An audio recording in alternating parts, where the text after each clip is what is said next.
আসসালামু আলাইকুম ওয়া রাহমাতুল্লাহি ওয়া বারাকাতুহু ওয়া মাগফিরাহ। সম্মানিত ভিউয়ার্স, ফ্যান ফলোয়ার, দেশে প্রবাসী যারা যেখান থেকে আমার আজকের এই ভিডিওটি দেখবেন সকলকে জানাচ্ছি প্রাণঢালা অভিনন্দন এবং শুভেচ্ছা। আশা করি সকলে অনেক বেশি ভালো আছেন। মহান রব্বুল আলামিনের কৃপায় দয়াল নবীজির সাদাকায় আলহামদুলিল্লাহ আমি ভালো আছি। সকলের দীর্ঘ হায়াত কামনা করছি। প্রতিনিয়ত আপনাদের মাঝে উপস্থিত হচ্ছি এবং সুন্দর সুন্দর ভিডিও দেওয়ার চেষ্টা করছি, যে ভিডিওতে শিক্ষণীয় কিছু থাকার দরকার। রাসূল আকরাম সাল্লাল্লাহু আলাইহি ওয়াসাল্লামের সুন্দর সুন্দর হাদিস মোবারক আপনাদের মাঝে তুলে ধরছি।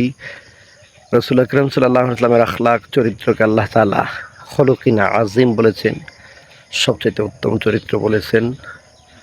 সেই খাতিরে রাসূল আকরাম সাল্লাল্লাহু আলাইহি ওয়াসাল্লামের চরিত্র অনুসরণ অবলম্বন অনুকরণ করা আমাদের অতীব জরুরি। কে না চাই দুনিয়ার শান্তি ও আখিরাতের মুক্তি, আমরা সকলেই সেটা কামনা করি। তো রাসূল আকরাম সাল্লাল্লাহু আলাইহি ওয়াসাল্লামের সুন্দর সুন্দর হাদিস মোবারকের এই বর্ণনাগুলি আমরা যদি শুনি, আমাদের নিজের জীবনে পরিচালনা করার চেষ্টা করি, নিজের জীবন গড়াবার চেষ্টা করি, হয়তো আল্লাহ তাআলা আমাদেরকে কবুল করে নিতে পারেন, দুনিয়া আখিরাতে শান্তি আমাদের নসিব হয়ে যেতে পারে। তো আজকের এই হাদিসটি হযরতে আবু হুরায়রা রাদিয়াল্লাহু তাআলা আনহু হতে বর্ণিত। তিনি বলেন, রাসূল আকরাম সাল্লাল্লাহু আলাইহি ওয়াসাল্লামের পবিত্র জবান মোবারক থেকে শুনেছেন তিনি যে এই দুনিয়াতে সবচাইতে উত্তম জায়গা হলো মসজিদ আর কবরস্থান, আর সবচেয়ে নিকৃষ্ট জায়গা হলো বাজার, দোকানপাটের আড্ডা, বাজারের জায়গা।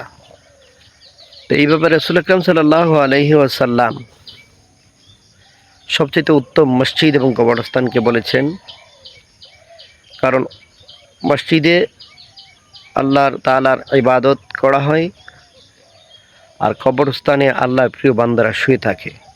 দুইটাই সবচেয়ে নিরাপদ, তবে এই দুইটা জায়গায় আপনাকে পাক পবিত্র হয়ে প্রবেশ করতে হবে।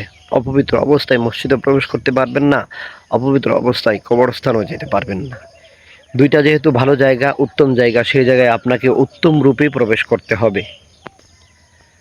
তাই আপনাকে ওযু বানিয়ে পবিত্রতা অর্জন করে মসজিদে প্রবেশ করতে হবে, কবরস্থানে যেতে হবে। আর বাজারগুলির ব্যাপারে আল্লাহর রাসূল বলছেন, বাজারগুলি তোমাদের জন্য দুনিয়াতে সবচেয়ে নিকৃষ্ট জায়গা, যেখানে বসে একজন আরেকজনের গীবত করে, একজন আরেকজনের গালাগাল দেয়, একজন আরেকজনের বদনাম গায়, একজন আরেকজনের ক্ষতি করার জন্য কুমন্ত্রণাগুলো নিয়ে ঘোরে। তোমরা সেই ধরনের জায়গা থেকে একটু বিরত থাকো। এবার প্রশ্ন আসতে পারে, হুজুর আমরা কি বাজারে যাব না? 100 বার যাবেন।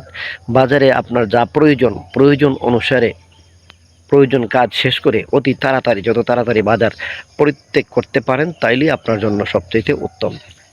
সেটাই মুসলমানদের জন্য শ্রেয়, কারণ বাজারটার মধ্যে শয়তান কন্টিনিউ আপনার পেছনে লেগে থাকবে, কারণ শয়তান তো মরে নাই, আপনাকে আমাকে যে কোনো মুহূর্তে বিপদে ফেলে দিতে পারে, শয়তানি কাজে সংযুক্ত করে দিতে পারে। সেজন্য আল্লাহ রাসূল বলছেন, বাজারগুলিতে তোমরা বেশিক্ষণ থেকো না, প্রয়োজন শেষ হওয়ার সাথে সাথেই তোমরা বাজার পরিত্যাগ করে উত্তম স্থানে অথবা নিজের গৃহে চলে আসো। তাহলে বোঝা গেল দুনিয়ার জমিনের সবচেয়ে নিকৃষ্ট জায়গা হলো বাজার, দোকানপাটের আড্ডা জায়গা, আর সবচেয়ে উত্তম জায়গা হলো আল্লাহর মসজিদ এবং কবরস্থান।